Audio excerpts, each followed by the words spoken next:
ভালোবাসা মানে কাছে থাকা নয়, ভালোবাসা মানে অনুভবে বেঁচে থাকা।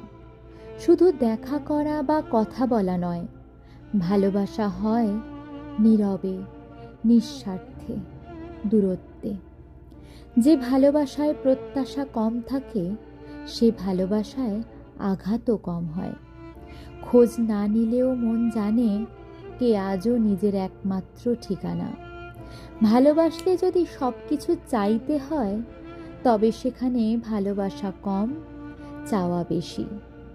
ভালোবাসা হলো সেই অনুভব যেখানে হাসি মুখে না পাওয়াটাও মেনে নেওয়া যায়।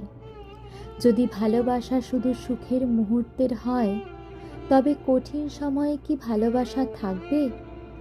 যে মন্দকে ভালোবাসতে পারে, ভালোবাসা শুধুই তার জন্য।